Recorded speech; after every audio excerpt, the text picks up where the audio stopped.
बिस्मिल्लाहिर्रहमानिर्रहीम। अस्सलाम वालेकुम। लास्ट क्लास में हम लोगों ने डिस्कशन की थी चैप्टर नंबर 9 की रिवीजन तक। आज हम लोग कंटिन्यू करते हैं चैप्टर नंबर 10 से। Chapter number 10 is all about artificial intelligence and related technologies. तो एक बहुत ही नया चैप्टर लेकिन बहुत ही इंपॉर्टेंट चैप्टर आप लोगों के लिए। तो इस चैप्टर में हम पहले देखते हैं कि हमने क्या क्या चीजें पढ़ी थी। इस चैप्टर में हम देखते हैं हमने क्या क्या चीजें पढ़ी थी। अगर मैं ओवरऑल स्ट्रक्चर की बात करूं, विजिबल है सबको? अगर मैं ओवरऑल स्ट्रक्चर की बात करूं तो मैंने डेफिनेशन एंड कोर प्रोसेसेस देखे थे।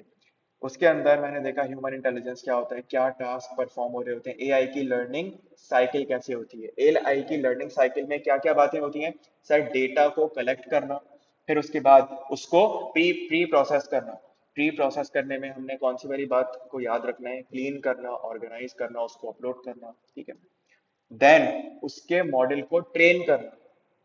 जिस एआई के पीछे मॉडल चल रहा है आपने उस मॉडल को ट्रेन करना है कि अल्टीमेटली तुमने काम क्या करके देना है। रिजल्ट्स को इवेल्युएट करना। जब एआई रिजल्ट देता है तो फिर वो अपने रिजल्ट्स को इवेल्युएट करता है और फिर मॉडल डिप्लॉयमेंट। तो हमने जब भी किसी एआई को बनाना है तो हमने ये सारे काम करने हैं। दूसरा काम, टाइप्स ऑफ एआई। हमारे पास कितने तरह के एआई थे हमने ये समझा था। एक हमारे पास था एनालिटिकल एआई, एक था हमारे पास प्रिडिक्टिव एआई और एक था हमारे पास जनरेटिव एआई। इन तीनों में क्या फर्क था? बुनियादी फर्क, एनालिटिकल एआई किस चीज के लिए यूज होता था? हिस्टोरिकल डेटा को एनालाइज करने के लिए, पैटर्न्स निकालता था कि पास्ट में क्या होता आ रहा है। इसके बाद अब यूज होगा प्रिडिक्टिव एआई। प्रिडिक्टिव एआई का काम क्या है? सर, पास्ट के डेटा को देखते हुए जो पैटर्न्स निकाले थे, जो ट्रेंड्स आइडेंटिफाई किए थे, अब वो ये देखेगा कि फ्यूचर में इस पर क्या इम्पैक्ट है, फ्यूचर में इससे क्या होगा। Then generative AI. अब जनरेटिव एआई क्या करता है? वो पास्ट के पैटर्न्स को देखते हुए या फ्यूचर को प्रेडिक्ट नहीं करता, बल्कि वो क्या करता है?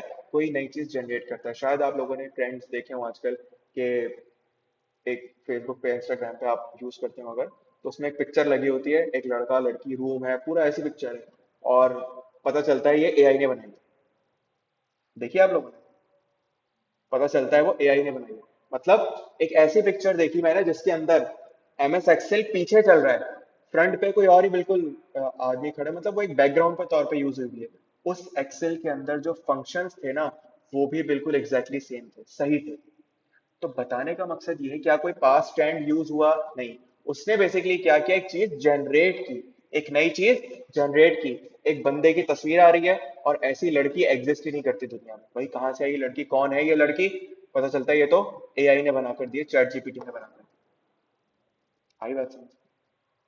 या फिर आप किसी और लड़की की तस्वीर देखकर बोले भाई इस लड़की में ये वाली चेंजिंग करके मुझे बना दो, इसकी शक्ल ऐसे कर दो वैसे कर दो। अब इसमें कोई पास्ट डेटा यूज नहीं हो रहा, बल्कि क्या हो रहा है? जनरेट हो रहा है नया। तो जनरेटिव एआई क्या करता है? एक नया कंटेंट बनाता है। इसके अंदर हमने मुख्तलिफ एल्गोरिथम्स पढ़े थे, neural networks, GANs, generator versus discriminator. तो अगर मैं आपसे ऊपर ऊपर से पूछूं जनरेटर वर्सेस डिस्क्रिमिनेटर की बात क्या थी?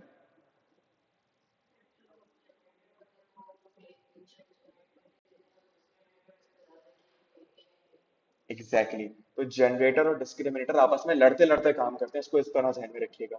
जनरेटर एक चीज बनाएगा, डिस्क्रिमिनेटर उसको डिस्क्रिमिनेट करेगा। डिस्क्रिमिनेट का मतलब क्या होता है? नीचा दिखाना, मना करना। तो वो डिस्क्रिमिनेट करेगा कि भाई तुम क्या कर रहे हो, गलत कर रहे हो, तुम ऐसे कर रहे हो, तुम वैसे कर रहे हो। तो ऐसा करने से जनरेटर को क्या पता चलेगा? अच्छा मुझे ये काम नहीं करना।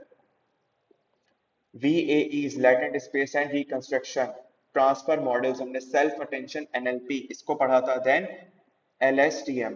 तो अगेन हम इन सब चीजों को डीपली देख रहे होंगे आज। प्लस इसके अलावा सब फील्ड्स ऑफ एआई। अब एआई के अंदर मजीद सब फील्ड्स क्या हैं? एक है मशीन लर्निंग। एआई की बैकबोन क्या है? Machine learning. ये बेसिकली वो चीज है जो एल्गोरिथम को क्या करती है? ट्रेन करती है कि भाई अब तुमने आगे काम कैसे करना है। इसी के अंदर हमने तीन चीजें देखी थी, मुझे याद है, सुपरवाइज्ड लर्निंग, अनसुपरवाइज्ड लर्निंग और रीइंफोर्समेंट लर्निंग। तो इसमें से दो अहम कौन सी थी? सुपरवाइज्ड और अनसुपरवाइज्ड। कुछ याद हो अगर सुपरवाइज के बारे में?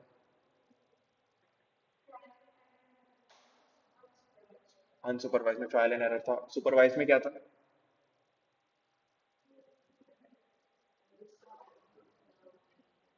आउटपुट पता हो, या हाँ सही, करीब है, करीब है। कुछ याद है सुपरवाइज के बारे में? मुझे एक बात बताएं, ये क्या है?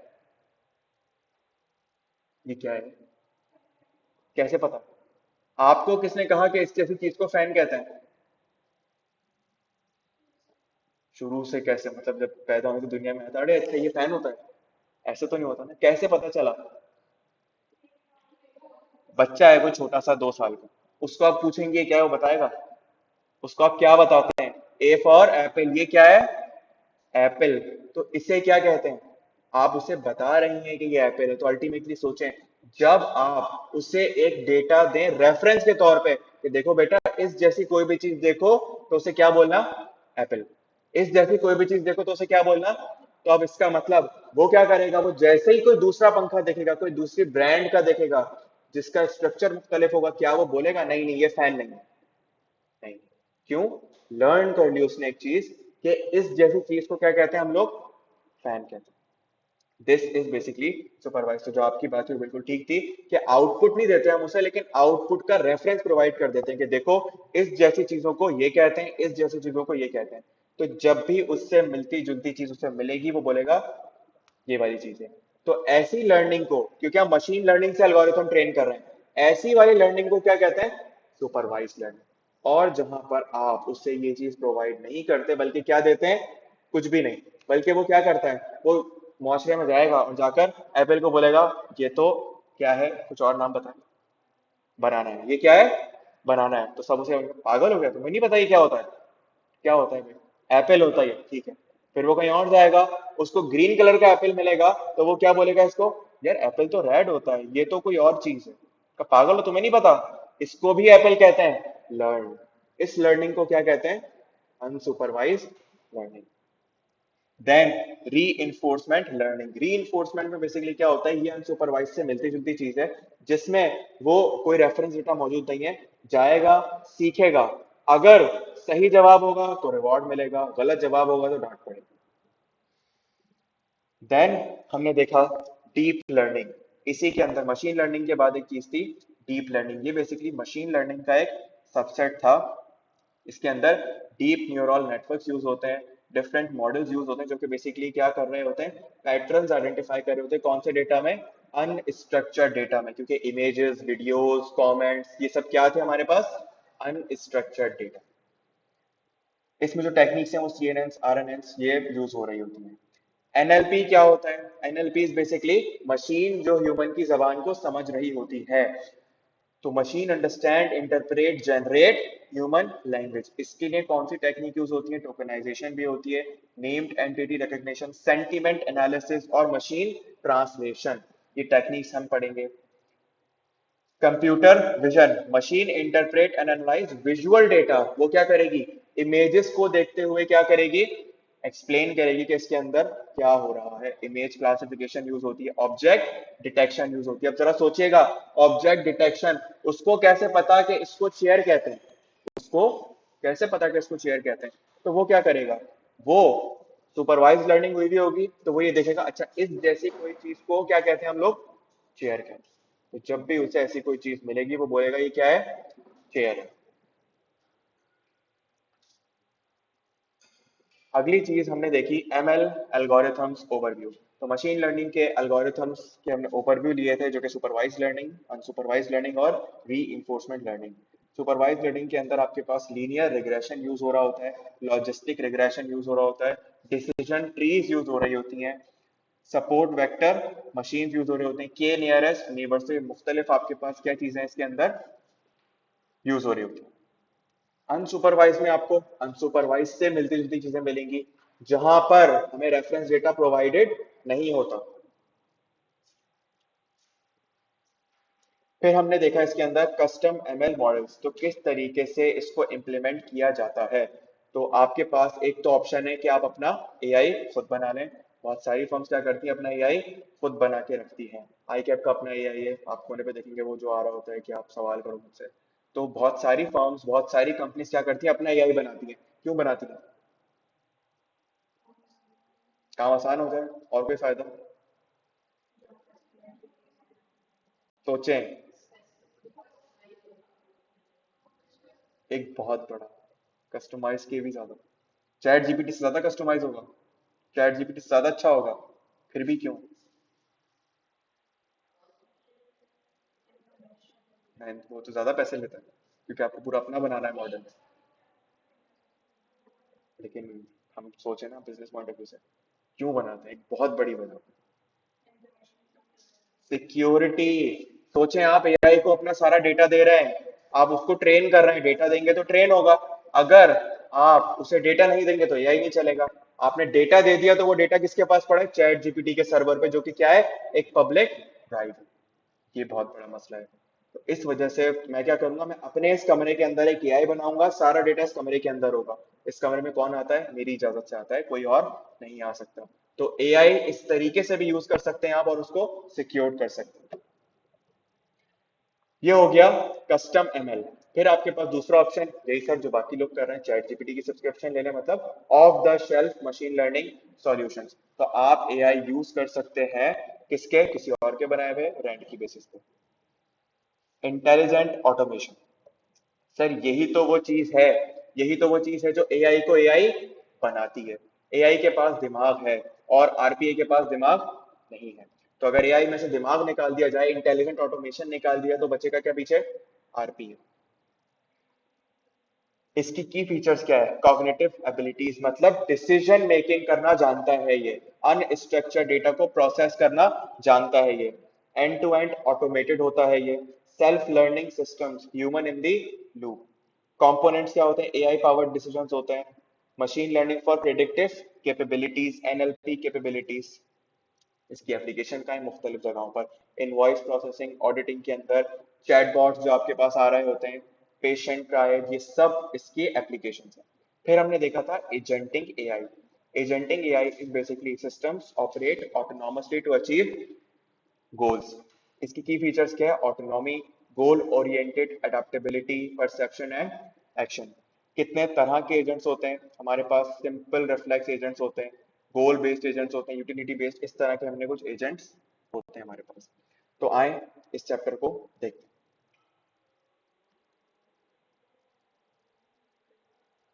सबसे पहले सबसे पहले हम लोग बात करेंगे एआई की learning cycle.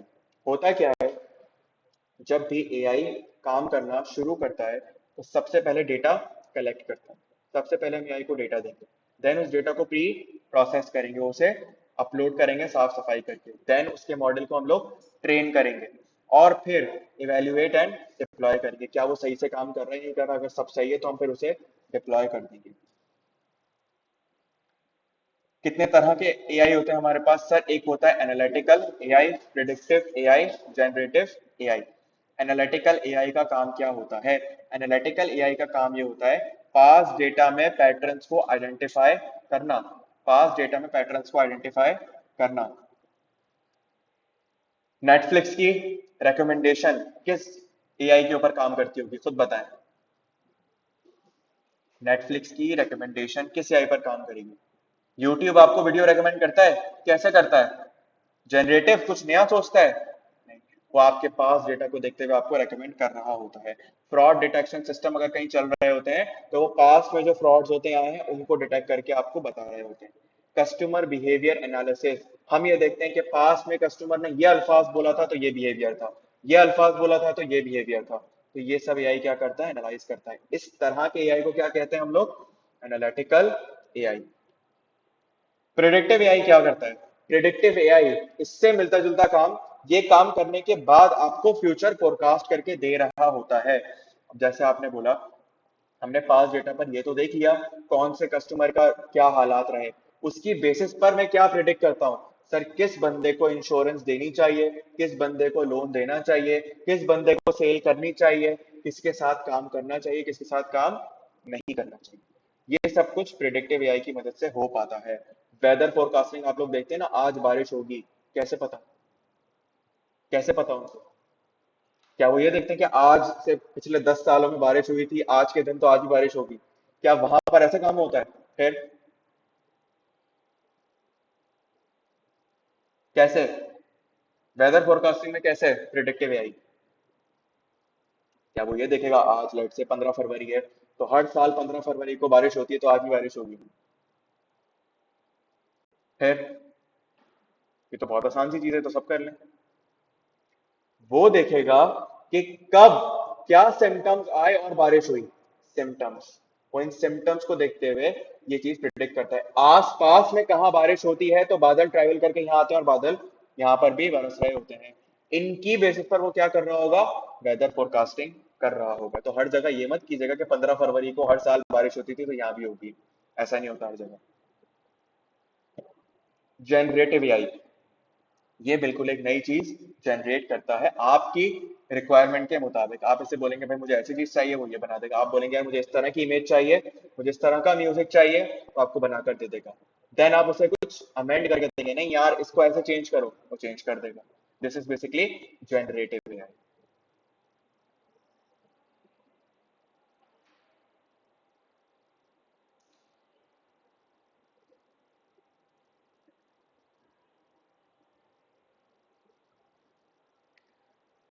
How AI creates new content.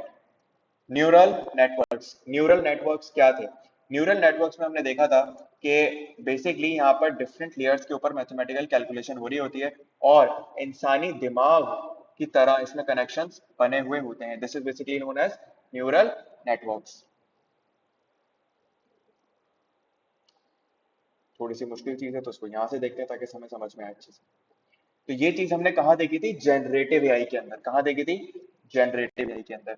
Generative AI के अंदर इस तरीके से हमारे पास न्यूरल नेटवर्क्स काम कर रहे होते हैं। इसकी खास बात क्या होती है? इसके अंदर तीन लेयर्स होती हैं, एक इनपुट लेयर, एक आउटपुट लेयर और बीच में हिडन लेयर। इनपुट लेयर का काम क्या होता है? रॉ डेटा को रिसीव करता है, फीचर्स को रिसीव करता है, एंड देन हिडन लेयर के ऊपर मैथमेटिकल कैलकुलेशंस परफॉर्म हो रही होती हैं, पैटर्न्स को आइडेंटिफाई कर रहा होता है, एंड देन उसके बाद आपको आउटपुट दे रहा होता है। किस तरीके से न्यूरल नेटवर्क सीखता है, लर्न करता है? सर इसके अंदर तीन अल्फाज हैं, forward pass, loss calculation and backward pass. Forward pass का काम क्या होता है? सर ये basically input data flows through the network to generate prediction. Simple, ये क्या करता है? प्रिडिक्शन जनरेट करता है। देन एरर कैलकुलेट होता है लॉस कैलकुलेशन वाले फेज के अंदर, कि प्रिडिक्टेड वैल्यू में और एक्चुअल वैल्यू में कितना डिफरेंस था। एक्चुअल वैल्यू जो आपको चाहिए था और जो मैंने प्रिडिक्ट किया उसमें कितना एरर था। अब अगली दफा वो क्या करेगा? उस एरर को, जो अभी थोड़ी देर पहले मैंने एग्जांपल दी कि एमएस एक्सेल के फंक्शन सारे सही थे, तो कभी ना कभी तो ऐसा हुआ होगा ना कि उसने एक पिक्चर बनाई होगी तो उसको सामने से जलालत हुई होगी कि यार ये फंक्शन ऐसे थोड़ी आता है, ये वैसे थोड़ी आता है। सीखा उसने। तो लॉस कैलकुलेट करते हैं आप, और फिर बैकवर्ड पास। देन फिर वो नेटवर्क एडजस्ट करता है अपने इंटरनल वेट्स को, बेसिकली जो स्ट्रिंग्स बने हुए इनको एडजस्ट करता है कि आइंदा जब मैं प्रोसेसिंग करूंगा तो इन चीजों का ख्याल रखते हुए करूंगा, आइंदा ये लॉस नहीं होना चाहिए।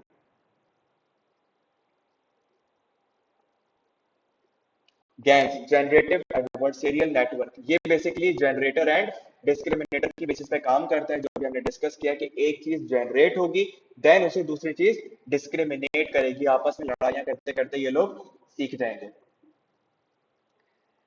VAEs, वेरिएशनल ऑटो इनकोडर्स, ये बेसिकली क्या करता है? ये इनपुट डेटा लेता है और उसे लोअर डायमेंशनल लैटेंट में तोड़ देता है, और फिर लैटेंट स्पेस में इसको डाल देता है। इसका मतलब निकालता है कि यूजर क्या देखना चाह रहा है, और फिर उसे डिकोड करता है किस तरीके से? एक एनहेंस्ड फॉर्म में, ताकि आपको आपके मतलब की चीज मिल जाए। तो तीन चीजें इसमें यूज होंगी, एक इनकोडर, एक लैटेंट स्पेस और एक डिकोडर। ये तीन चीजें इसमें यूज हो रही होंगी मेनली। ट्रांसफॉर्मर मॉडल्स, सर ये किस तरीके से काम करता है? सेल्फ अटेंशन मैकेनिज्म के ऊपर काम करता है, और इनकोडर डिकोडर आर्किटेक्चर उसी बेसिस पर काम कर रहा होता है। ये बेसिकली इंटायर इनपुट लेता है और फिर उसको आगे प्रोसेस करके आपको दे देता है। तो इनकोडर एंड डिकोडर के आर्किटेक्चर पर ये भी काम कर रहा होता है। तो आपने उसे जो सेंटेंस दिया उसमें से ये स्ट्रक्चर देखता है कि आप क्या देखना चाह रहे हैं आगे, एंड देन आपको आगे जनरेट करके दे रहा होता है न्यू कंटेंट। क्योंकि ऑब्वियसली आप उसे कोई चीज जनरेट करवाएंगे, उसे कुछ तो इंस्ट्रक्शंस देंगे ना कि भाई मैं ये चाह रहा हूँ, मैं ऐसा देखना चाह रहा हूँ। तो ये उन चीजों को क्या करेगा? समझेगा और फिर प्रिडिक्ट करेगा आप ये चाह रहे हैं। RNNs LSTM, इनका काम क्या होता है बेसिकली, ये सीक्वेंशियल डेटा प्रोसेसिंग में यूज होते हैं, लॉन्ग शॉर्ट टर्म मेमोरी में यूज होते हैं। जैसे कि आप कोई स्पीच दे रहे हैं उसे, कोई म्यूजिक वगैरह, जिसमें क्या मैटर कर रहा हो, एक तरह से ऑर्डर मैटर कर रहा हो, तो उस तरह की एनालिसिस में आपके पास ये यूज हो रहा होता है। जहां पर बहुत फर्क पड़ता है कि टेक्स्ट जनरेशन हो रही है, कोई आप बात उससे बुलवा रहे हैं, कोई कहानी सुनवा रहे हैं।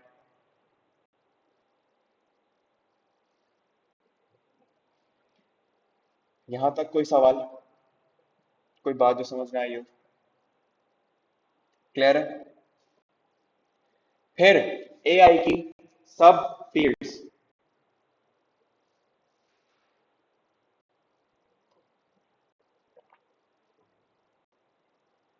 And machine learning algorithms. AI की सब फील्ड में सबसे पहले आता है मशीन लर्निंग। ये बेसिकली पैटर्न डिटेक्ट करता है और फिर अपने एल्गोरिथम को सिखा रहा होता है।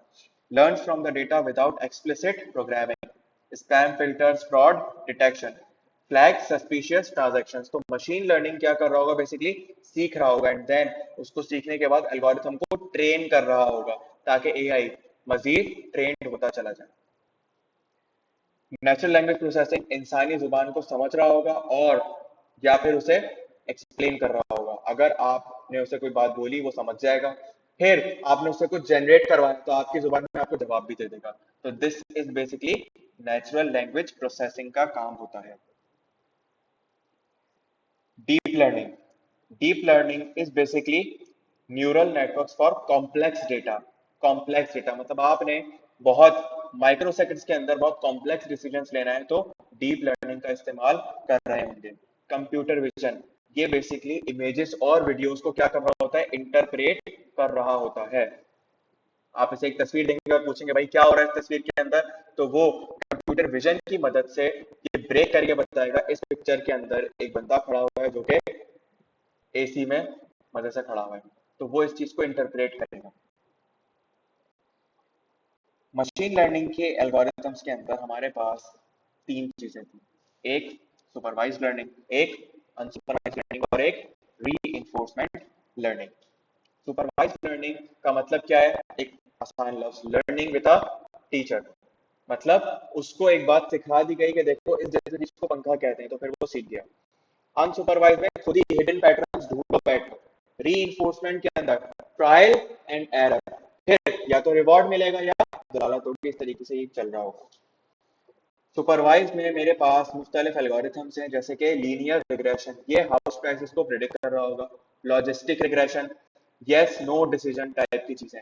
डिसीजन ट्रीज मतलब एक वक्त में बहुत सारे डिसीजन मेरे पास आ रहे होंगे। Random forest, multiple trees, voting, एक वक्त में बहुत सारे आंसर आ रहे होंगे मेरे पास निकल के। बाउंड्रीज ड्रॉ करना, ये एसवीएम का काम है। K N N, finding similar example, तो के नियरेस्ट नेबर क्या था, ये एक थोड़ी सी टेक्निकल चीज थी, हम इसको यहां से देखेंगे।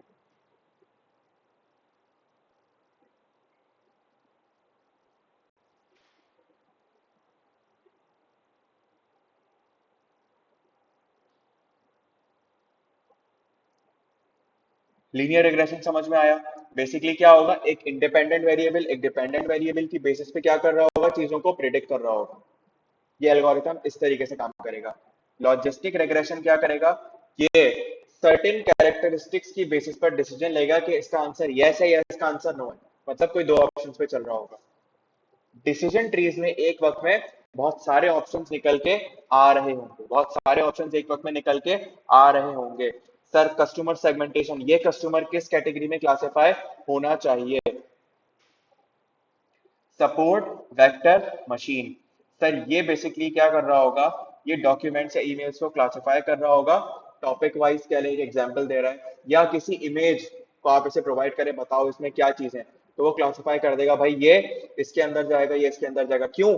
इसे पता है कि इस जैसी चीज को क्या कहते हैं, चेयर, तो इसको चेयर्स में क्लासिफाई कर दो। इसे पता है कि इसको फैन कहते हैं, फैंस में क्लासिफाई कर दो। के नियरेस्ट नेबर, के नियरेस्ट नेबर किस तरीके से काम कर रहा होगा, मैंने आपको एक बात बताई कि इसको पंखा कहते हैं, कि क्या यही पंखा है, इसके अलावा और कोई पंखे नहीं होते? सर एक ऐसे भी होते हैं जिसके पांच पर होते हैं, तो आप उसको पंखा नहीं बोलेंगे क्या? बोलेंगे। तो कैसे पता उसे, के नियरेस्ट नेबर। होगा क्या, आपने तो उसे कहा ये पंखा होता है, जब उसे इससे मिलती जुलती कोई चीज दिखेगी तो वो डिसीजन लेगा, यार ये पंखा है या लाइट है। मेरे पास दो ऑप्शन है, के नियरेस्ट नेबर सेंट्रॉइड बन जाता है कि क्या है, पंखा है या लाइट है। तो एक एल्गोरिथम ये होता है।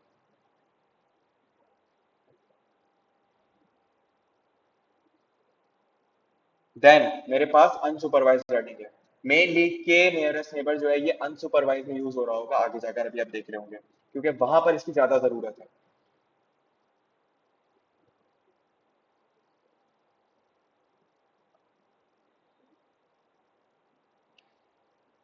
अनसुपरवाइज के अंदर के मींस क्लस्टरिंग, तो के मींस क्लस्टरिंग का कॉन्सेप्ट वहीं से लेकर चलेंगे।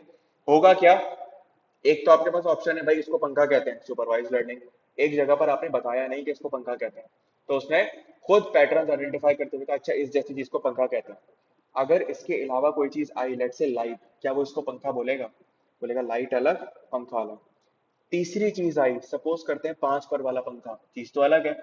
एआई को क्या करना चाहिए, अनसुपरवाइज रीडिंग है उसे तो नहीं पता। अब वो क्या करेगा जरा समझेगा, वो एक पंखे के ऑब्जेक्ट्स को सेंट्रॉइड बनाएगा और एक लाइट के ऑब्जेक्ट्स को सेंट्रॉइड बनाएगा, मतलब इन दोनों को अलग अलग। और जो आपने तीसरा ऑब्जेक्ट दिया है, अब वो सोचेगा यार ये पंखे से ज्यादा करीब है, ये लाइट से ज्यादा करीब है। इस बेसिस पर उसको कहाँ जाना चाहिए, अब जरा सोचिएगा। जब उसके पास इंफॉर्मेशन एड ऑन हो गई, उसने 5 पर वाले को भी पंखा मानना शुरू कर दिया, तो अगर अब कोई 4 पर जैसी चीज आएगी तो क्या इतना सोचेगा, क्या फौरन से ही इस चीज को समझे। तो इससे क्या हुआ, उसका सेंट्रॉइड बढ़ता जा रहा है, उसे पता चलता जा रहा है, उसकी नॉलेज अपडेट होती जा रही है। इस चीज को क्या कहते हैं, पंखा कहते हैं।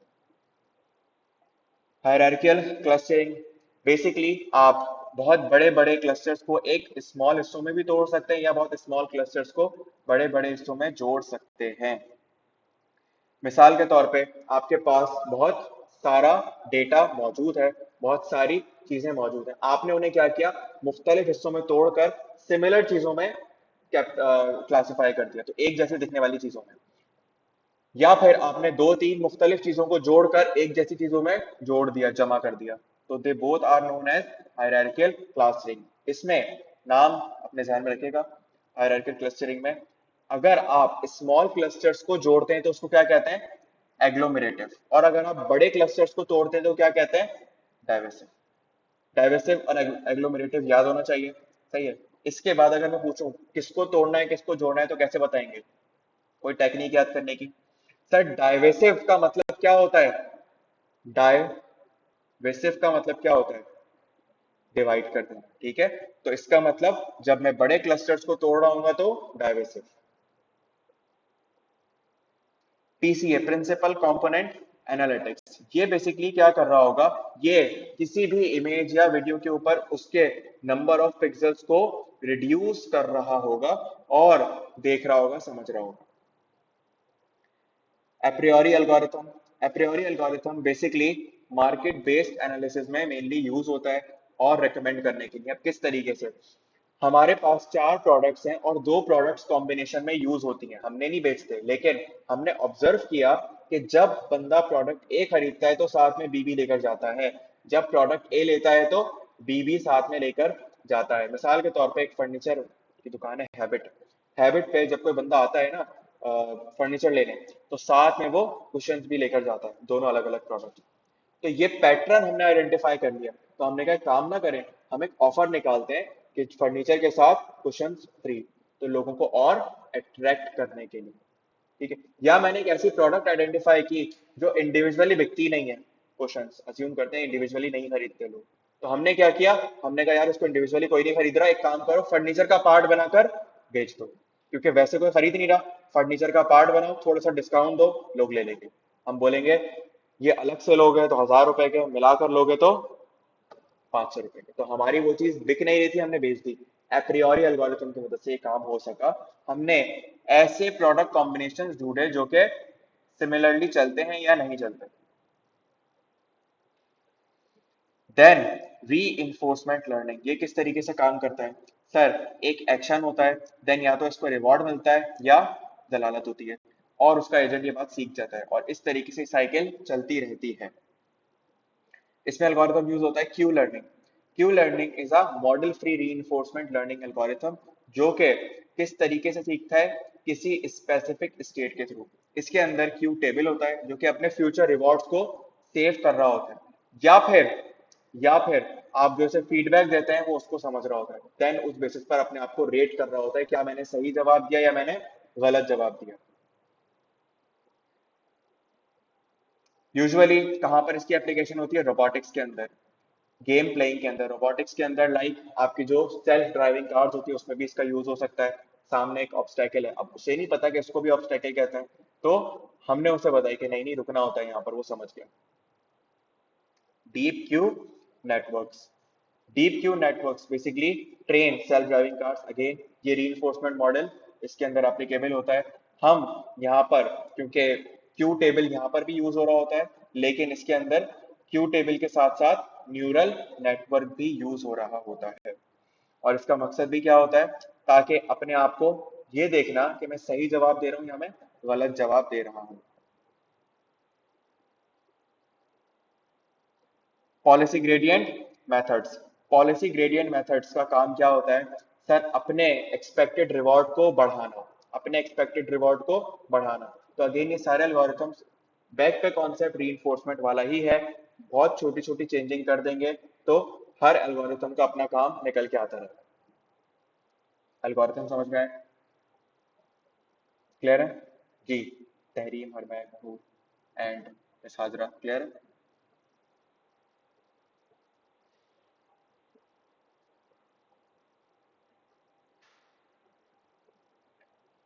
अगला सवाल हुआ कि भाई क्या करें, अपना मशीन लर्निंग मॉडल बनवाएं या किसी का इस्तेमाल कर लें, क्या करें? हमने कहा देखते हैं, कस्टम एमएल अगर आप अपना बनवाओगे उसके अपने फायदे नुकसान हैं, और अगर ऑफ द शेल्फ वाला चेक लोगे तो उसके अपने फायदे या नुकसान है। कस्टम के अंदर आपके पास टेलर्ड सॉल्यूशन होंगे, आपके पास सॉल्यूशन आपकी मर्जी का होगा, स्केलेबल होगा, क्विक डिप्लॉयमेंट, डिप्लॉय आसानी से जल्दी करवा सकते हो, कॉस्ट इफेक्टिव रहेगा। ऑफ द शेल्फ के अंदर कंट्रोल आपके पास पूरा नहीं होगा, यह आपके पास एक मसला होगा। ऑप्टिमाइजेशन, आप हर तरीके से ऑप्टिमाइज नहीं कर पाओगे, आपको किसी के हिसाब से चलना पड़ेगा। इंटीग्रेट करने में मुश्किलात भी आ सकती हैं और आसानी भी हो सकती है। वेंडर मैनेज, सारी चीजें आपके लिए कोई और मैनेज कर रहा है, आपका इंटरफेरेंस ही बहुत कम है, आप सिर्फ इस्तेमाल करो, मंथली रेंट पे कर रहे हो। अगर आपने डिसीजन लेना है कि भाई हमने क्या यूज करना है, तो आप कुछ चीजों अपने आप से कुछ सवाल करेंगे। क्या सवाल? आपसे ये सब पूछा जा सकता है एग्जाम के अंदर कि बताओ हम किस तरफ जाएं, तो आप उसे बता सकते हैं कि भाई, आप अपने आप से सवाल करेंगे क्या मेरी प्रॉब्लम यूनिक है बिजनेस के लिए, तो हाँ मैं क्या करूं, कस्टम एमएल बनाऊंगा। क्यों? ऐसा कोई मॉडल ऑलरेडी एग्जिस्ट ही नहीं करता होगा। सर क्या आपके पास प्रोप्राइटरी डेटा है? क्या आपके पास प्रोप्राइटरी डेटा है? मतलब आपके पास अपना एक यूनिक डेटा है, अपना सब कुछ है, ऐसा डेटा जो कि आप किसी के साथ शेयर नहीं कर सकते, तो फिर आप क्या करें, कस्टम की तरफ जाएं। सर क्या आपको सॉल्यूशन इमीडिएटली चाहिए? सर एमएल कस्टम वाले में तो ये चीज पॉसिबल नहीं है, टाइम लगेगा, बनवाएंगे, इंप्लीमेंट होगा, डिप्लॉय होगा, अभी ऊपर साइकिल पड़ी है ना, डेटा लाएंगे, प्री प्रोसेस, फिर उसे प्री प्रोसेस के बाद क्या करेंगे? तेज तो बोले, मुझे तो आवाज आए। ट्रेन करेंगे, आगे उसको इवेल्युएट करेंगे, देन डिप्लॉय कर देंगे। इसके बाद हम ये देखेंगे कि क्या हमें सॉल्यूशन फौरन से चाहिए। जी सर फौरन चाहिए, तो अभी आपके पास क्या ऑप्शन है, चैट जीपीटी की सब्सक्रिप्शन ले लें, आपका काम अभी हो जाएगा। क्या आपका बजट लिमिटेड है, कांस्टेंट है? सर फिर तो आपको ऑफ शेल्फ की तरफ जाना चाहिए। क्या रेगुलेटर्स हेविली स्क्रूटनाइज करते हैं आपके एआई को? अब क्या करेंगे? मैंने एक ये बात पहले बताई थी। क्या रेगुलेटर बहुत ज्यादा घुसते हैं आपके एआई के अंदर, सवाल करते हैं एआई के बारे में रेगुलेटर आपसे? रेगुलेटर अगर सवाल करेगा तो किस तरफ जाएंगे? क्यों? कॉन्फिडेंशियलिटी का मसला आ जाएगा। अभी तो बताई थी वाली बात, कहाँ आया है? सवाल समझ नहीं आया, ये जवाब याद नहीं आया।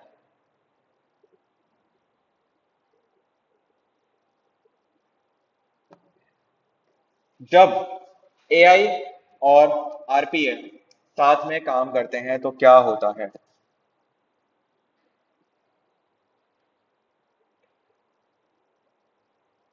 Intelligent automation. when AI and RPA work together. Intelligent automation combine क्या करता है, एआई को with RPA to create end to end intelligent workflows. तो सारे काम बहुत अच्छे से हो जाते हैं। आरपीए क्योंकि क्या करता है कि रिपीटेटिव नेचर का काम कर रहा होता है। आरपीए क्या है बेसिकली, सर रिपीटेटिव नेचर का काम करवाना है, मेहनत मजदूरी करानी है तो उसका इस्तेमाल कर लें। एआई क्या करता है, इस बेसिकली दिमाग, cognitive task and decision making वाले काम इससे करवा लो, ये कर लेगा। इसको अनस्ट्रक्चर्ड डेटा दे दो कि ये पैटर्न्स ढूंढो, ये काम करो, ये कर लेगा। इन दोनों को जब मिला दिया जाता है तो क्या बनता है, इंटेलिजेंट ऑटोमेशन, जहां पर आरपीए और एआई मिल जाते हैं और ये दोनों मिलकर क्या करते हैं, थिंक एंड डू। मेहनत वाला काम कौन कर रहा है, आरपीए, और सोचने वाला काम कौन कर रहा है, एआई।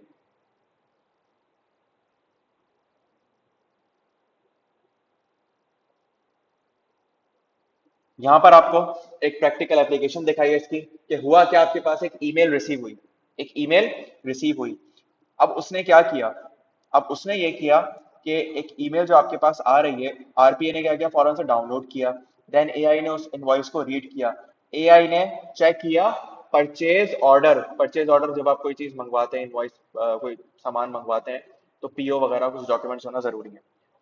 तो उसने चेक किया क्या इसका पीओ एग्जिस्ट करता है, हाँ सर करता है, ठीक है ये मेरी इनवॉइस है, आने दो। नहीं नहीं, इसका पीओ एग्जिस्ट नहीं करता, तो फिर ये कौन सी है, ये एक स्पैम ईमेल है, इसको मैं अलग मार्क कर दूंगा या फिर इसको मैं नॉर्मली मार्क कर दूंगा, इसके ऊपर इंक्वायरी होगी। ये डिसीजन किसने लिया, एआई। अगर आप लोग गौर करें,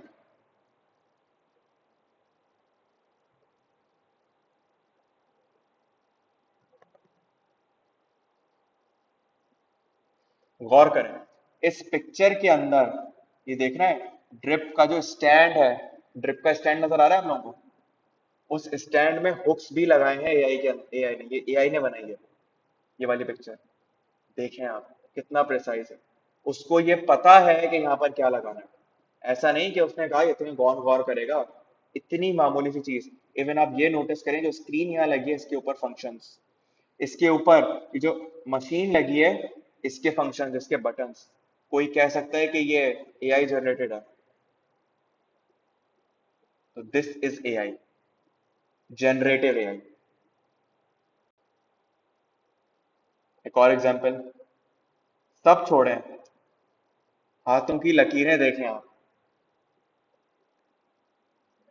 विजिबल नहीं हो रही आपके पास, तो मेरे पास हो रही है।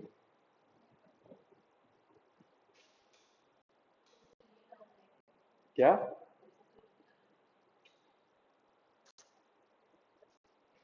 फुल मूवी वाला सीन बना हुआ है, फुल मूवी चल रही है जैसे। लेकिन सोइएगा मत, तो उसमें फिर रिक्वेस्ट कर रहा हूँ। हाथ नजर आ रहे हैं, आप ये कह सकते हैं एआई ने बनाई है। मतलब इतने प्रिसाइज के लकीरें भी विजिबल हैं एआई की वजह से। मैं तो ये सोच कर आया था कि देखिए नाखून, एजेस चेक करें, और अगर थोड़ा ज्यादा गौर करें, ये देखना है बाल भी नजर आ रहे हैं हल्के हल्के। एआई डरे इससे, क्या क्या कर रहा है ये।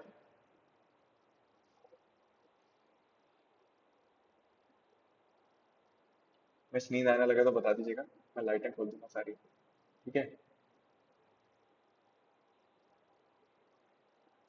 अच्छा, तो इन सब की प्रैक्टिकल एप्लीकेशंस आपको नीचे बताइए, finance, customer service, health care, हर जगह पर ये यूज हो रहे होते हैं, इनकी बेनिफिट्स होते हैं। Agentic AI, autonomous intelligent agents, ये बेसिकली क्या काम कर रहे होते हैं, सर ये basically represents transitive leap beyond traditional automation. These AI systems, इनका काम क्या होता है, ये इन्वायरमेंट की मदद से इंडिपेंडेंट डिसीजंस ले रहे होते हैं और अपने एक्सपीरियंस से सीख रहे होते हैं, विदाउट, ये खास बात है, ह्यूमन इंटरवेंशन के बगैर।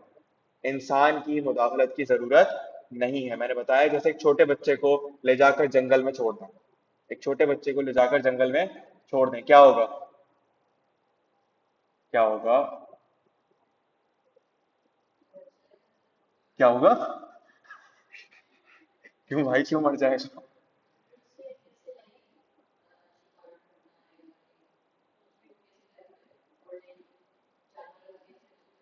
तो यही तो सिखाना है उसे।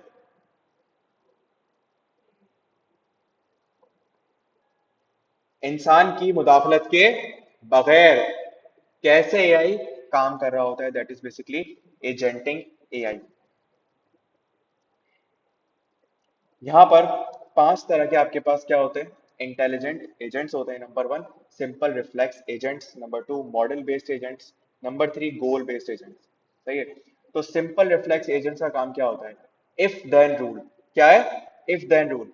देखिएगा, reacts to current input only, no memory or planning, like a thermostat turning on when temperature drops, immediate response, no thinking ahead।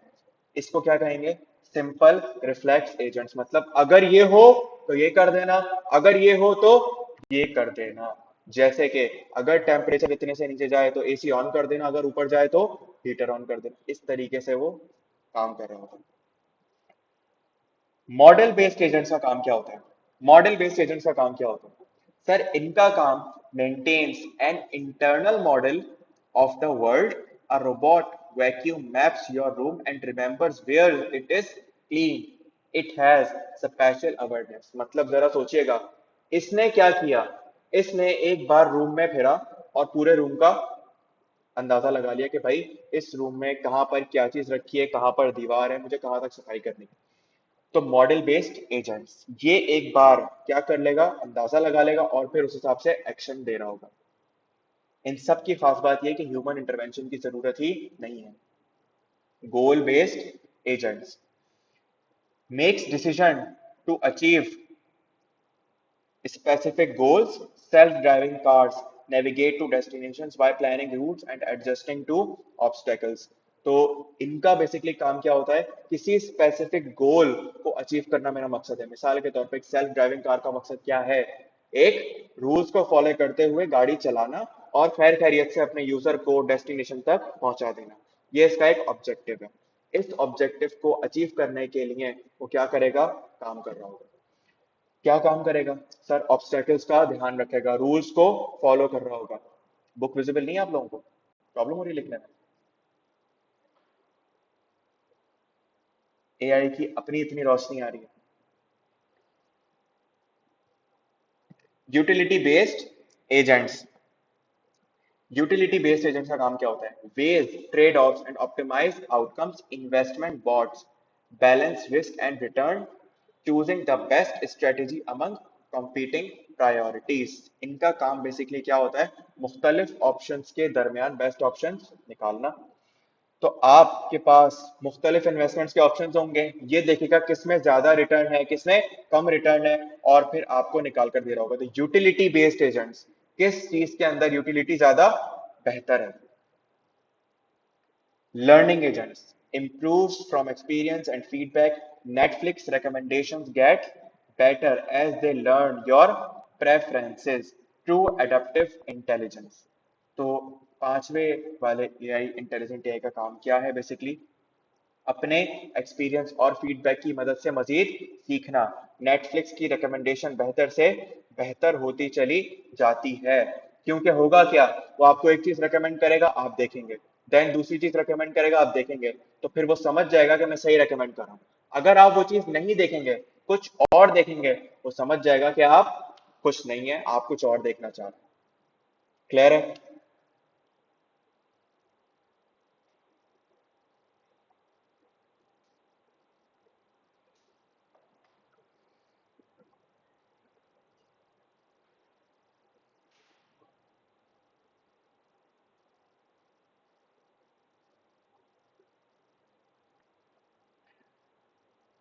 Perceive, यहां पर कुछ चीजें यूज हुई हैं, कुछ अल्फाज यूज हुए हैं। कौन कौन से sir, perceive, decide, learn and act. तो आए इनको समझते हैं किस तरीके से परसीव हो रहा होता है यहाँ पर काम। जब बात की हमने परसीव की, तो lidar, radar and cameras continuously scan था। तो ये लिडार, रेडार, ये सब क्या है, ये बेसिकली आपके पास एक तरह की आईओटी डिवाइसेस हैं। ये कंटिन्यूअसली आपके पास स्कैन कर रहे होते हैं एनवायरनमेंट को, एंड देन क्या कर रहे होते हैं, डिटेक्ट कर रहे होते हैं, उस हिसाब से बिहेव कर रहे होते हैं। डिसाइड वाला रूल यहाँ पर क्या करता है, एआई प्रोसेस सेंसर डेटा। जो हमने आईओटी डिवाइसेस पढ़ी थी, सेंसर्स पढ़े थे, वो डेटा कहाँ पर देती हैं, एआई को देती हैं। फिर ये डिसाइड करता है, makes split second decisions. Should I brake, change lanes, adjust speed, navigate around obstacles. तो ये जो सवाल है ये अपने आप से करके जवाब दे रहा होता है। Act, the vehicle execute decisions by steering, accelerating, braking and signalling, translating digital plans into physical movements. Then जब ये एक्ट कर लेता है तो लर्न करता है। आप बोलेंगे सर ये क्या बात हुई, लर्न पहले करना था, ये एक्ट बाद में क्यों कर रहा है, ये क्या बात हुई, लर्न बाद में क्यों कर रहा है?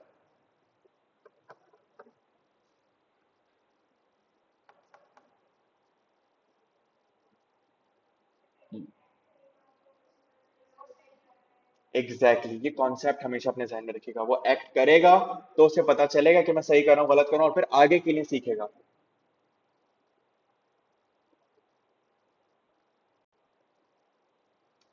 ये देखना आप, शेड तक बनाया है इसने कि टाइल्स हैं तो उस पर शेड आएगा। क्या कर रहा है ये, समझ नहीं आ रहा कुछ हमें।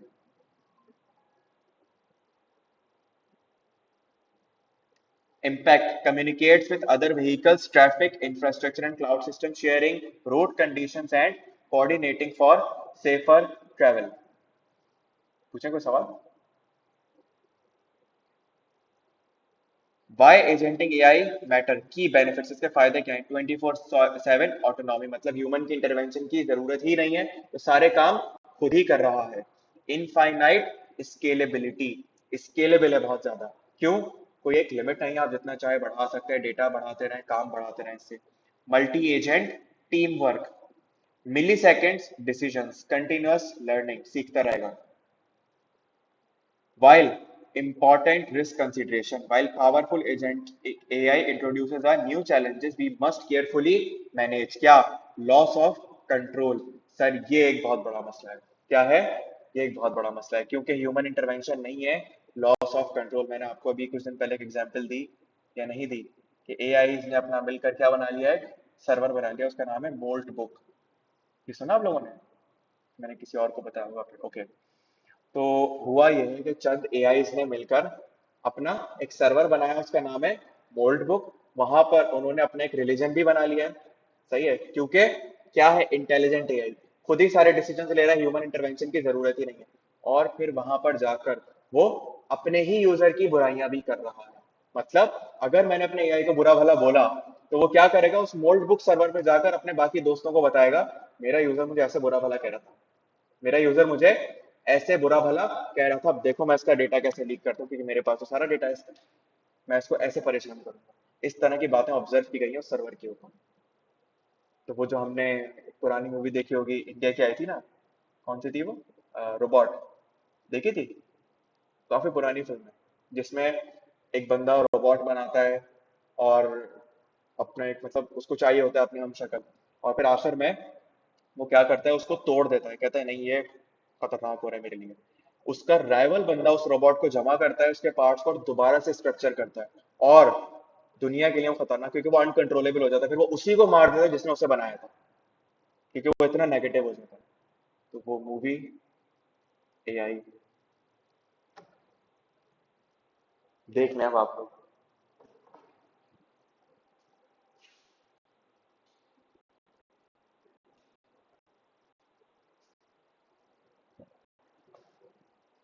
कुछ दिनों में ऐसे होगा, एआई चलता हुआ आएगा, हमें उठा के मार देगा, ले जाएगा।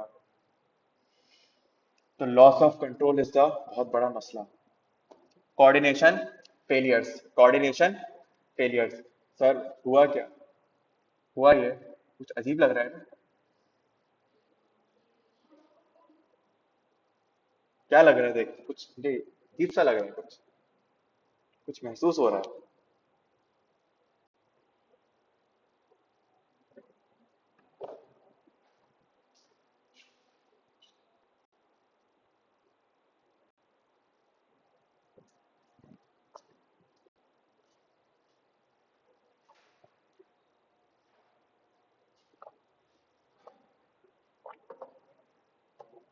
कोऑर्डिनेशन फेलियर, देखें, एक साथ जब बहुत सारी चीजें काम कर रही हैं तो शायद आपस में कोऑर्डिनेशन क्या हो जाए, फेल हो जाए।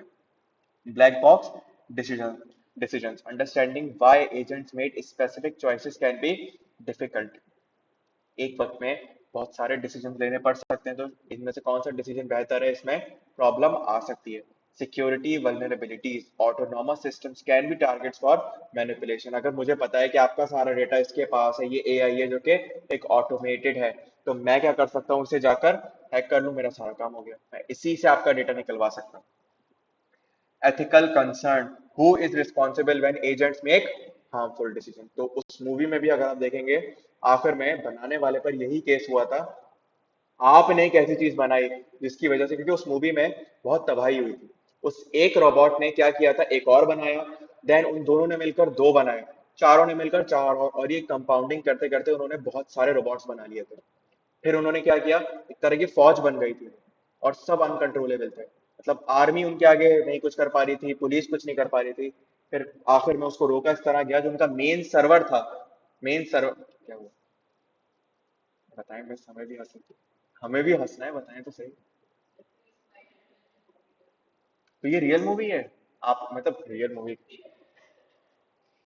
आई मीन ये मूवी है रोबोट नाम की, देखिएगा घर जाके, रोबोट नाम की मूवी। क्या, देखिएगा घर जाके, क्या मतलब नहीं देख सकते क्या? क्या,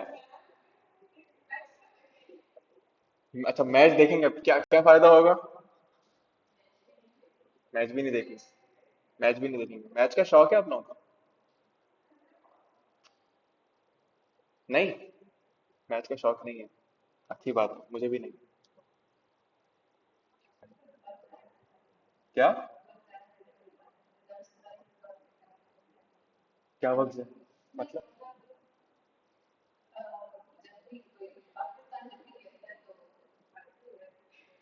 तो क्या होती है? अच्छा, क्या करना है देख के, नहीं मैं इससे मुझे फर्क नहीं पड़ता, पाकिस्तान हारे जीते, रोए मरे, मेरा क्या ताल्लुक, सही है, बस मुल्क है, मेरा क्या है, कोई जिंदगी मौत का खेल थोड़ी है। अब पाकिस्तान इंडिया का मैच लोग ऐसे देख रहे होते हैं स्क्रीन लगा के, मैंने कभी नहीं देखा, सही है। आज मुझे भी नहीं पता था, टेंशन, मुझे नहीं पता था।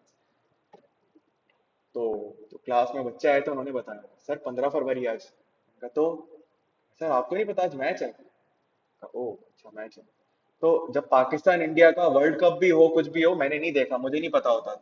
मैंने बचपन में नहीं बहुत ज्यादा वो प्लान करके दोस्तों भाइयों के साथ कभी मुश्किल से बैठ भी गया, तो अजाब हो गया उठना, खत्म ही नहीं हो रहा था, मतलब 20 ओवर गुजारना मुश्किल हो गया। क्यों, एक ही काम बार बार हो रहा है, मतलब एक ओवर हुआ, फिर दूसरे ओवर में वही सब खेलना, कुछ नया था ही नहीं उसके अंदर, क्या करे बंदा देख के। हाँ मैं मैच देखता, अगर उसमें मेरे पैसे लगे हुए होते, मैंने किसी टीम पर पैसे लगाए हुए होते तो मैं देखता भी।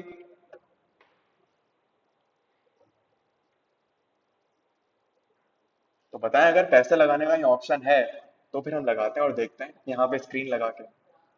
क्या,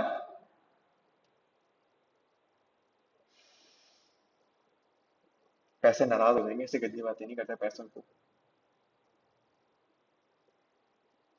देखिए पैसे कम होते हैं या ज्यादा होते हैं, अस्तगफिरुल्लाह,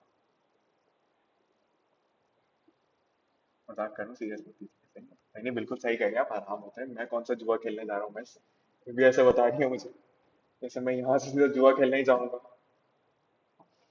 ओके, तो बताने का मकसद ये था उस मूवी के अंदर एंड में क्या हुआ, तो ये बात इससे रिलेटेड है कि आखिर में, क्योंकि रोबोट्स तो करोड़ों थे, लेकिन उसको एक को भी हम खराब कर दें फर्क नहीं पड़ेगा, हमें क्या करना पड़ेगा, उनका मेन सर्वर बंद करना पड़ेगा जहां से वो काम कर रहे हैं, जहां से वो एक्टिव है। तो उस मूवी में आखिर में क्या हुआ, जो उनका इन्वेंटर था वो तो मर गया था, जिसने पहले बनाया था ना सही वाला रोबोट, उस बंदे को बुलाया गया कि तुम इसको रोको। उसने एक रोबोट को बड़ी मुश्किल से कंट्रोल किया मैग्नेट के थ्रू, क्योंकि मेटल का बना हुआ था, उसने मैग्नेट से उसे पकड़ा। देन उसके बाद उसके अंदर की जो मेन चिप थी, उससे बाकी सारे रोबोट्स को डीएक्टिवेट कर दिया। इस तरीके से उसने उसको कंट्रोल किया। देन कोर्ट ने एक पेनल्टी भाई कि ये किसने बनाया, इन्होंने बनाया, तो इनकी वजह से सारी तबाही हुई है।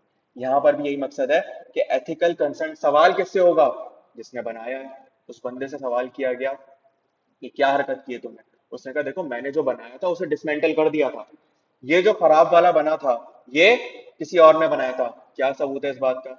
तो उस रोबोट ने ही आखिर में ये सबूत दिया, अपनी एक वीडियो चलाकर, कि जो उसका राइवल था वो बना रहा था, उसको ट्रेन कर रहा था गलत तरीके से कि तुमने ये तबाही करनी है वो तबाही करनी है। देन सजा ये मिली कि उस रोबोट को डिसमेंटल करके म्यूजियम में रखवाया गया। उस मूवी का ये था ऑब्जेक्ट। तो पता नहीं था उस वक्त मूवी देखते हुए कि ये हकीकत में होने वाला है। अब लग रहा है कुछ टाइम में नजर आने वाला है सड़कों पे ऐसा ही कुछ।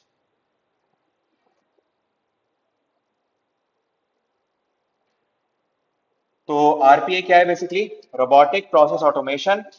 इंटेलिजेंट ऑटोमेशन क्या है बेसिकली?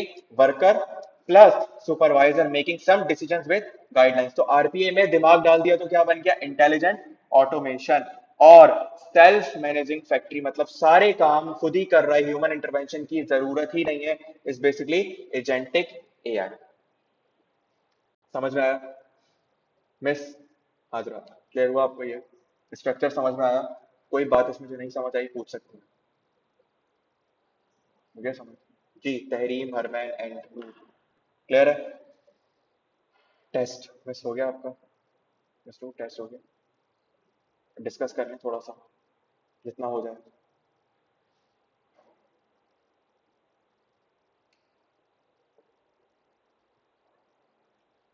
यूजुअली आप लोगों को जो प्रॉब्लम थी वो मेनली किन सवालों में थी?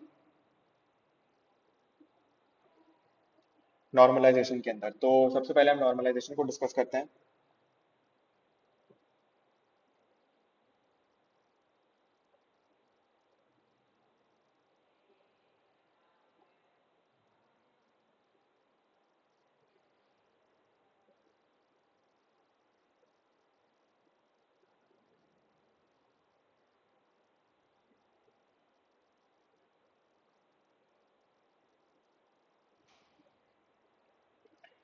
आप लोगों के टेस्ट हैं आपके पास? सबके पास है दिमाग में? जी मिस। थोड़ा लाइन ही आप साथ टेस्ट।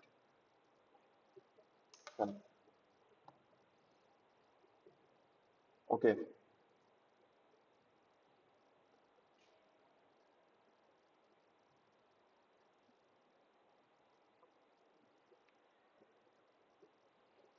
सबसे पहले ये हम लोगों ने एक डेटा का पूरा टेस्ट लिया था, हम लोग उसको डिस्कस करने लगे।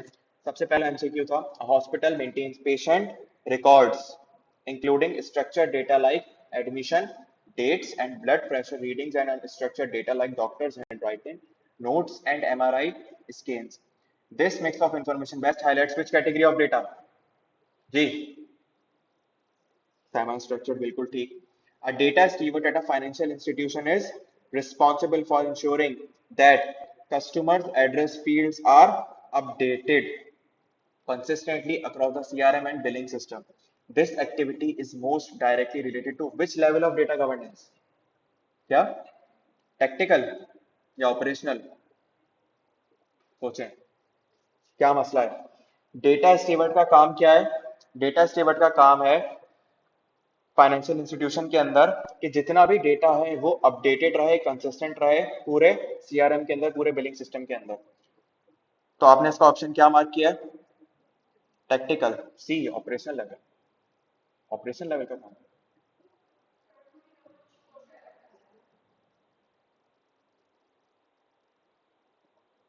ओके, इंश्योर की वजह से कह सकते हैं, चलें सही है, रेलेवेंट है।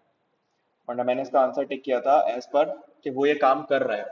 तो ये कॉन्सेप्ट भी सही है कि अगर वो ये काम कर रहा है तो फिर ऑपरेशनल, अगर ये काम इंश्योर कर रहा है तो ये लफ्ज गलत आ गया खुद से। A retail analyst is reviewing last quarter's sales dashboard to understand which product categories performed well. This type of analysis, which answers what happened, is known as descriptive। बिल्कुल सही, यही था। Logistic company uses sensors on its delivery trucks to generate real-time data on location, fuel consumption, and engine temperature. This data, categorized by its high speed of generation, primarily demonstrates which V's of big data। कौन सा वाला V?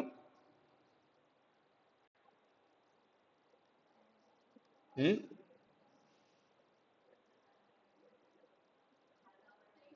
अभी बता दें क्या होना चाहिए इसका? क्यों? हाई स्पीड आ रहा, चलो गुड, सही है। चलें इस तरीके से आइडेंटिफाई कर लें, सही होना चाहिए answer. In a DBMS Which asset property guarantees that once a transaction transferring funds between two accounts is confirmed, the changes will persist even if the system crashes immediately after? Ji, durability, सही, good. The ability to change the physical storage of a database, for example, moving data files to faster SSD without affecting logical tables or the applications using them is known as hmm? Physical data independence या logical. क्यों?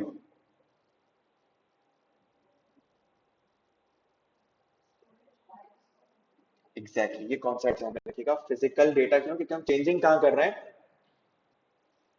in an entity relationship model an order item entity that cannot exist without being linked to a parent order entity is best described as a weak entity. सही जवाब. हाँ यार सब सही है. मैंने आसान बनाया था या आपकी तैयारी अच्छी थी? क्या लगाया? ऑप्शन क्या लगाया? कुछ नहीं. Weak entity. The process of organise भरोसा कर सकते हैं मैंने यही लगाया था आपने यहाँ आपने लगाया कुछ और था. पूछ रहा हूँ सिर्फ हम भरोसा कर सकते हैं कि आप जो बता रही हैं सही बता रही हैं. नहीं, उस दिन आपने टेस्ट भी नहीं दिया सर. मैंने टेस्ट नहीं दिया क्योंकि आपने आंसर डिस्क्लोज कर दिया था. ये थोड़ी होता है भाई. The process of organising database tables to eliminate transitive dependencies where a non-key attribute depends on another non-key attribute aims to achieve which normal form? Good. A business intelligence system designed to store and find and analyze 5 years of historical sales data and identify long-term trends is most aptly described as hmm? C क्या बताया warehouse. Okay.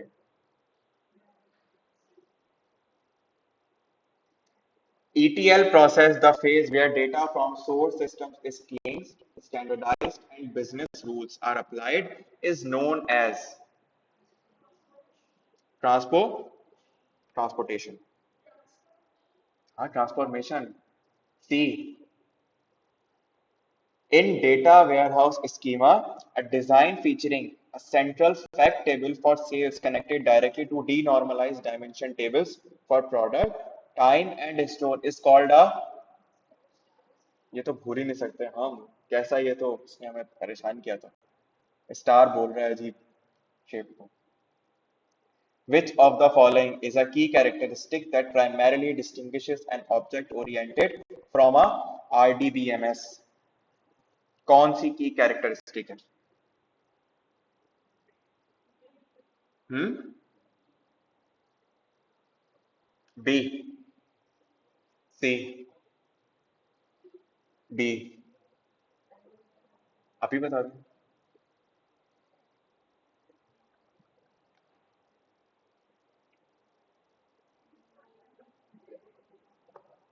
B इसका जवाब होगा क्योंकि देखें foreign keys primary keys ये तो structure table में चल रहे होंगे लेकिन खास बात क्या थी ऑब्जेक्ट ओरिएंटेड की जो आरडीबीएमएस में नहीं थी वो ये थी कि ऑब्जेक्ट और उसके साथ साथ ये सारी चीजें कहाँ होती हैं एक साथ मौजूद होती हैं.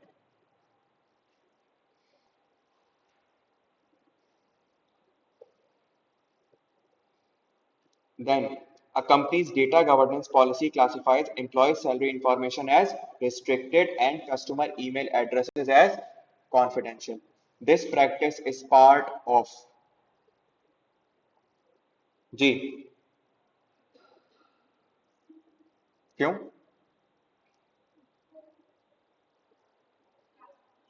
सी. हाथ बैठ के दिया क्या सर उन्होंने? इतना इतना एक्यूरेट कैसे हो सकता है मतलब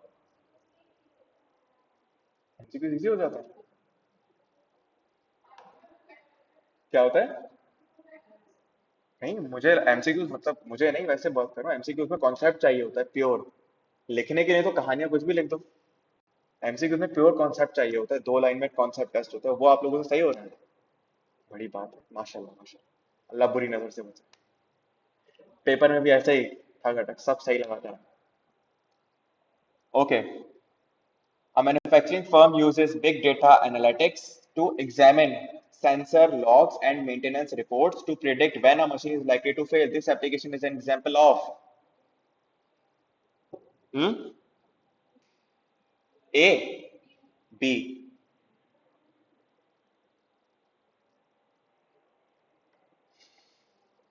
Ensuring that every record in a database table is uniquely identifiable, typically through a primary key, is requirement of hmm? entity integrity. Confidence आ गया इस पे। ये बहुत अच्छी। सर आप कुछ भी कर लें, हम अपने आप को मोटिवेट नहीं कर, हम नहीं बोलेंगे कि हमें कुछ आता है। हम आखिर तक यही बोलेंगे हमें कुछ नहीं आता। भाई अपने आप को तो खुद वो करें। क्या? कितना टाइम?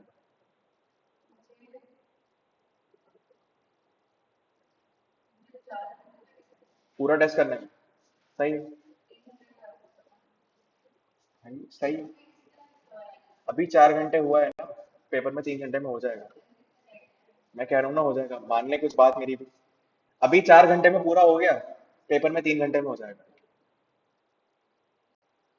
अभी आप घर पे थे, गौर कीजिएगा, घर पे थी, घर पे बैठ के हुआ है, सुकून में थे, आपके आसपास एक माहौल नहीं था उसका।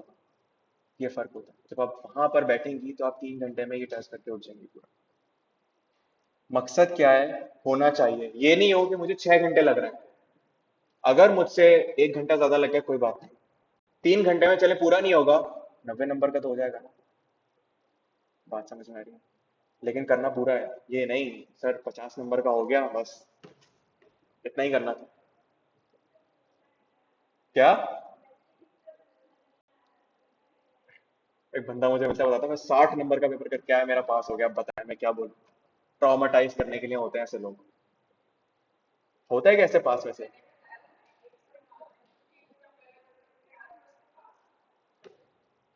कहाँ मिलते हैं ऐसे लोग? देखें, सोचें, अगर आपने 80% का अटेम्प्ट किया, सही है, उसमें से 80% सही हुआ, और फिर 80% एग्जामिनर को पसंद आ गया, तो भी आप पास हो जाएंगे।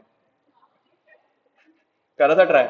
तो 80% का 80%, 64%।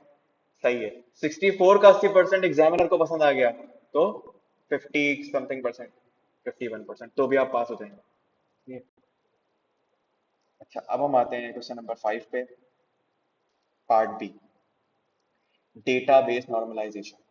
एक अच्छा कॉम्प्रिहेंसिव सवाल। आपने यूजुअली अपने जो बुक्स में देखे होंगे उसमें 2 3 4 टेबल से ज्यादा नहीं थे। मैंने यहाँ पर कितने टेबल्स रखे? 7 टेबल। मुझे उम्मीद है आप लोगों ने सही किया होगा। नहीं किया? क्या?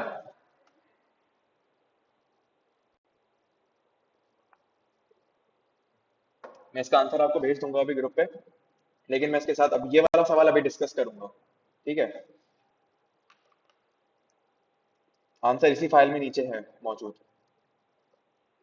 मुझे एक बात बताएं, अगर हम इसकी नॉर्मलाइजेशन करेंगे तो किस तरीके से करेंगे? वो कह रहे हैं explain the process of database normalization up to 3NF, use the following unnormalized table snippet to illustrate the steps, create and label the resulting tables after applying 1NF 2NF and 3NF। तो 1NF 2NF 3NF का मुझे पता है कि क्या rule है, किस तरीके से करना है और क्या होता है, ये तो बता देंगे। मसला कहाँ पे आया? टेबल बनाने में, जब मुझे काम करना पड़ा। तो 1NF की रिक्वायरमेंट क्या है? रिक्वायरमेंट आप बताएं, फिर मैं सोचता हूँ क्या करना है। 1NF की रिक्वायरमेंट क्या है? यहाँ पर कौन सी डुप्लीकेशन खत्म करनी है? बिल्कुल सही, मुबारक हो, 6 में से 2 नंबर मिल गए आपको। ये ऑलरेडी 1NF में मौजूद है, तो इसमें कोई जरूरी नहीं है हर दफा 1NF करना पड़े। सही है, एक स्टेप आगे चलते हैं। 2NF की रिक्वायरमेंट क्या है? पार्शियल डिपेंडेंसीज खत्म करना। आप में से कोई बता सकता है यहाँ पार्शियल डिपेंडेंसी क्या है? क्या ये नहीं पता? मतलब आपने क्या किया, मैं ये पूछ रहा हूँ, मैं गलती? अच्छा, आपने अटेम्प्ट नहीं किया। अब बता दें चल। आप गलत बताएंगे तो मैं करेक्ट करूंगा ना। यहाँ कोई कंपटीशन नहीं हो रहा भाई। जी तहरीन, क्या किया? Partial dependence, sorry, partial dependency कहाँ है?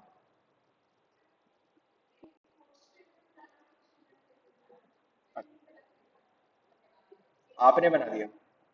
मतलब आपने ये काम किया कि आपने इसको, किन तीन एलिमेंट्स को रखा? ये तीन। और फिर?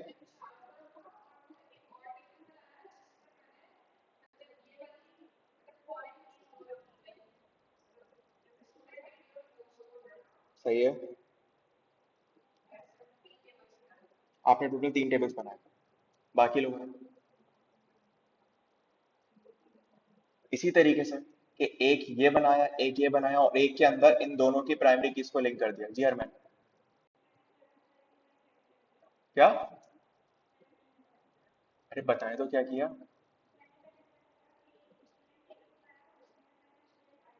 सही। हाँ,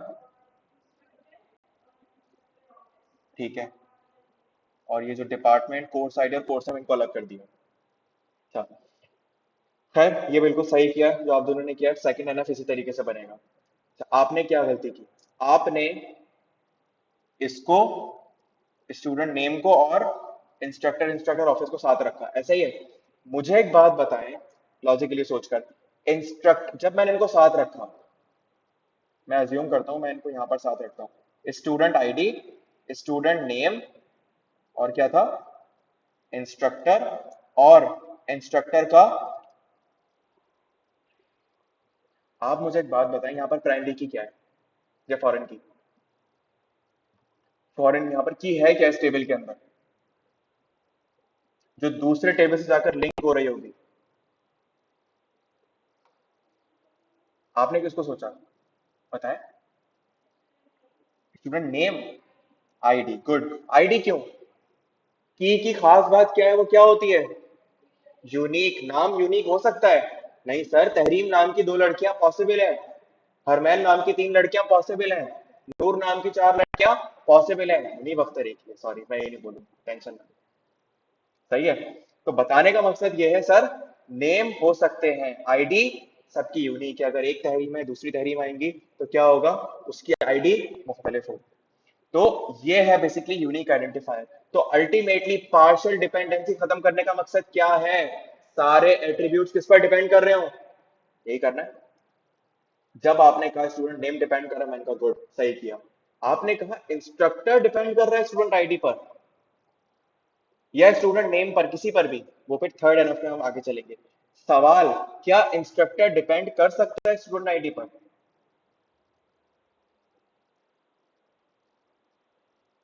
क्यों नहीं? इंस्ट्रक्टर का ताल्लुक कोर्स से है, क्या स्टूडेंट, अब देखें, डिपेंड करने का मकसद क्या है? मैथ्स में लीनियर रिग्रेशन पढ़ी थी, या सब छोड़े? वो पढ़ा था कि एक्स वेरिएबल और वाई वेरिएबल, अगर एक्स को चेंज करा तो वाई चेंज हो जाएगा, वो याद है? तो व्हाट इज डिपेंड करना, अगर मैं एक्स चेंज करूं तो क्या वाई चेंज होगा? This is dependence. तो अब मुझे एक बात बताएं, अगर मैं यहां पर अगर मैं स्टूडेंट आईडी चेंज कर दूं, तो क्या इंस्ट्रक्टर चेंज होगा? अगर मैं स्टूडेंट आईडी, आपकी स्टूडेंट आईडी है 413, अगर 413 की जगह मैं ले आया 414, क्या मुनीब अख्तर इंस्ट्रक्टर भी चेंज हो जाएगा? बात समझ आई? लॉजिक क्रिएट हुई? तो क्यों यहां पर इंस्ट्रक्टर आईडी इस पर डिपेंडेंट नहीं है? इंस्ट्रक्टर किस पर डिपेंड करेगा? इंस्ट्रक्टर आईडी के ऊपर या कोर्स के ऊपर। हाँ, अगर आपने कोर्स डेटा सिस्टम सेलेक्ट किया तो कौन आएगा? इंस्ट्रक्टर, मुनीब। लेकिन अगर आपने कोर्स चेंज कर दिया, फॉर एग्जाम्पल FAR1, तो कौन आएगा? इंस्ट्रक्टर। कॉन्सेप्ट क्लियर हुआ? तो मैंने कहा इंस्ट्रक्टर रेलेवेंट नहीं है। जब इंस्ट्रक्टर रेलेवेंट नहीं है तो उसका ऑफिस भी रेलेवेंट नहीं। क्या रेलेवेंट है यहाँ पर? सर, पहले आप आइडेंटिफाई करें कीज कितनी है इसके अंदर। मैंने कहा यहाँ पर दो कीज हैं, एक, एक और सही है। तो मैंने कहा कि मैं दो कॉलम्स तो लाजमी बनाऊंगा, मैं दो कॉलम्स तो लाजमी बना रहा हूंगा।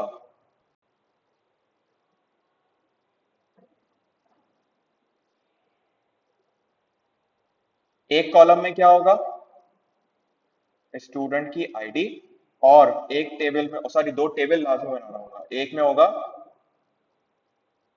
Course ID. ये तो बनेंगे। अब मेरा आपसे सवाल, कौन सी चीज, क्योंकि मेरा मकसद क्या है, पार्शियल डिपेंडेंसीज खत्म कर देना, तो मैंने तोड़ दिया। अब जो एट्रीब्यूट जिस की पर डिपेंड करता है उसको उसके साथ रख दें। मैंने कहा स्टूडेंट नेम और डिपार्टमेंट किस पर डिपेंड कर रहा होगा, और सही है। अगर स्टूडेंट आईडी चेंज तो डिपार्टमेंट भी चेंज हो जाएगा उसका। कोर्स के पे क्या डिपेंड कर रहा होगा, कोर्स नेम, इंस्ट्रक्टर, और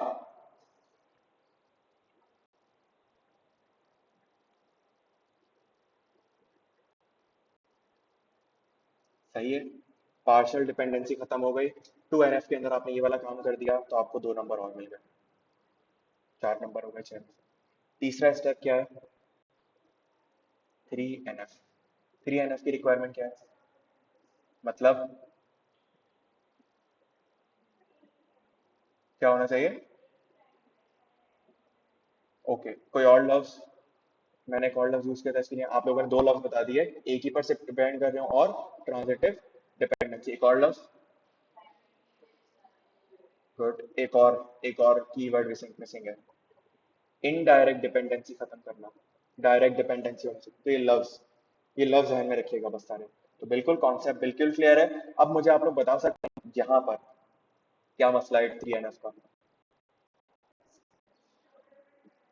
ऑफिस इंस्ट्रक्टर पे डिपेंड कर रहा है, ऑफिस इंस्ट्रक्टर पे डिपेंड कर रहा है, तो इस सूरत में मैं क्या करूंगा,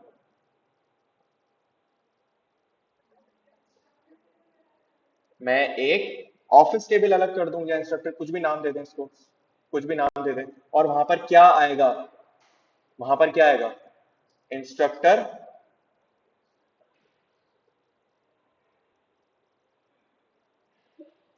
वहां पर क्या आएगा उस टेबल के अंदर, अगर मैं इसको अलग कर दूं तो।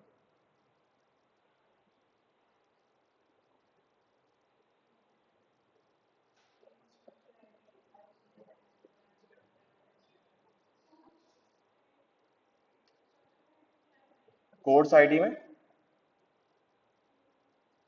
हाँ बताएं, क्या क्या बता रहे थे आप लोग, बना सकते हैं, ठीक है। अच्छा ये कह रही हैं आप, आपने ये किया फिर, सही है, और फिर उसका ऑफिस रख दिया,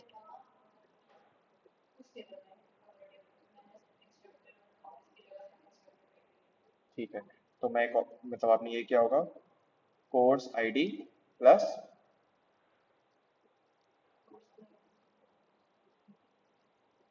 कोर्स नेम, और इसके साथ आपने क्या किया,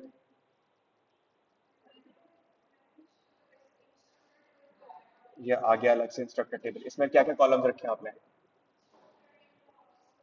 ठीक है, आईडी नहीं रखी। मुझे एक बात बताएं, इसको यहाँ पर लिंक कैसे करेंगे, कैसे ये की के जरिए वहां पहुंचेगा। तो आपने आधा काम बिल्कुल ठीक किया, इंस्ट्रक्टर टेबल अलग कर दिया, लेकिन आपस में लिंक, तो मैंने क्या किया, मैंने सिर्फ यही काम किया कि कोर्स आईडी मौजूद है, कोर्स नेम मौजूद है, मैंने यहां पर एक आईडी ऐड कर दी, और उस आईडी को इंस्ट्रक्टर ऑफिस है, तो आपने टेबल सही बनाया, बस एक एट्रीब्यूट और ऐड करना था। और आपका सवाल था क्या ऐड कर सकते हैं, बिल्कुल कर सकते हैं, आपने एक यूनिक इंस्ट्रक्टर आईडी बना दी।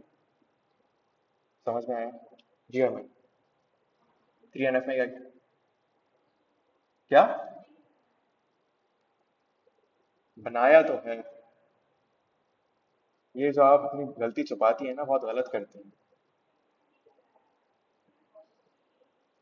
अभी तो आपने बताया था बनाया, ये वाला काम क्या बनाया था, लेकिन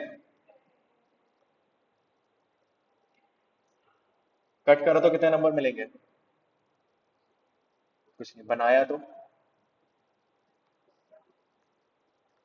नेगेटिव मार्किंग थोड़ी है, समझें इस कॉन्सेप्ट को।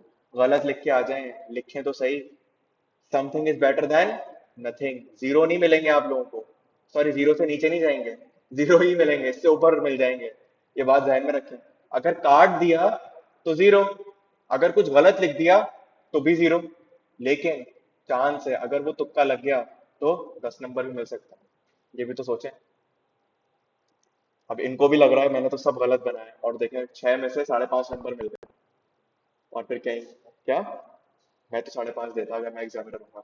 टेबल तो आपने बना दिया पूरा, सब कुछ कर दिया, सिर्फ एक लिंक नहीं लगाया, तो मेरे हिसाब से 5.5 नंबर ठीक।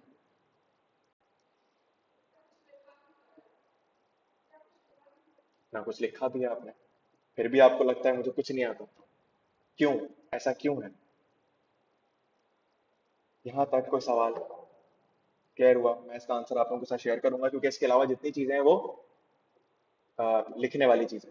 तो आप लोग अपने आंसर्स को मैच कर लीजिएगा, आंसर एक बार रीड कर लीजिएगा। जाहिर है आप लोगों ने लिखा सही होगा, लेकिन कम ज्यादा का फर्क होगा, तो परेशान मत होइएगा उस बात पर। 10 पेज लिखे, इसमें कम होगा, मेरा मतलब ये है। ये डॉक्यूमेंट कितने पेजेस का है? ये 22 पेजेस का document. Computer written 22 pages, hand written नहीं। हैंड रिटन में ये 50 बन जाएंगे। खैर, मैंने फिर बताया कि इसमें क्या चीज है, इसमें मैंने बाकायदा रेफरेंस तक डाला है कि चैप्टर 1 में ये वाली बात, चैप्टर 2 में इस तरह से कहीं कहीं रेफरेंस भी इंक्लूड किया है, ताकि अगर आपको ये समझ में आए ये बात कहाँ से हो रही है तो आप लिंक कर सकें। तो अगेन इसको बेंचमार्क मत बनाइएगा, कॉन्सेप्ट पिक कीजिएगा और इसको देखकर ट्रॉमेटाइज मत हो जाएगा। सही है? अपना ख्याल रखिएगा। अल्लाह हाफिज।